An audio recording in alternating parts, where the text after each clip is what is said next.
Hello and welcome back to another Week Ahead interview where we take an inside look at the markets this week and any major events or data releases that could affect them.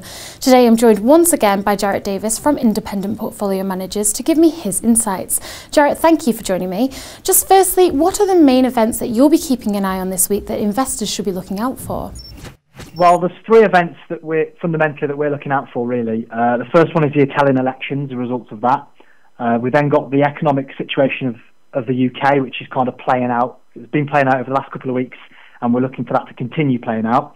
And then finally, we've got the ongoing saga of the Japanese governor, or the Japanese central bank governor appointment, which should be taking place over the next week or two or three as well. So those are the three key events that as an institutional investor we're looking for.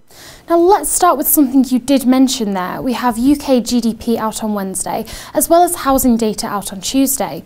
Now the pound has hit a 17th month low after the country's AAA downgrade. Will the data out this week offer anything in the way of a boost for the struggling currency? Well, I mean, if it comes out positive, of course, we might get some kind of temporary boost or temporary rally on the pound. But the problem is that the market's currently focused on the overall monetary policy of the Bank of England, which is looking a little bit more dovish, especially after the MPC minutes that were released last week. So it's looking a little bit more like they're going to kind of go with more easing, which is what the markets are focusing on overall. So like positive GDP would just be a temporary positive boost. So overall, probably not. US retail will also be in the spotlight this week, and Thursday brings revised data on fourth quarter GDP.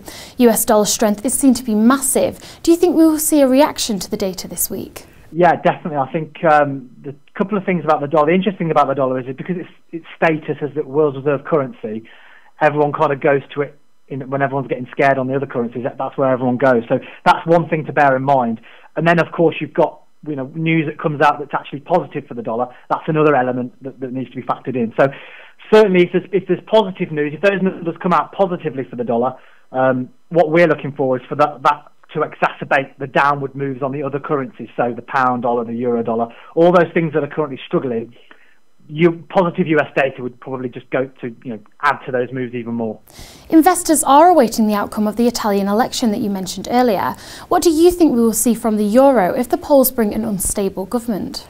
Well, I mean, if that's the concern, if the polls bring an unstable government, like a Berlusconi-led government or hung parliament, something like that, the market will see that as obviously very negative, because neither of those situations are very conducive to actually helping the country eliminate its debt and adhere to the austerity measures that it's implemented. So the market would probably get a little bit spooked by that. UBS, the Swiss bank, has already put a sell note on the euro dollar down to 130.100.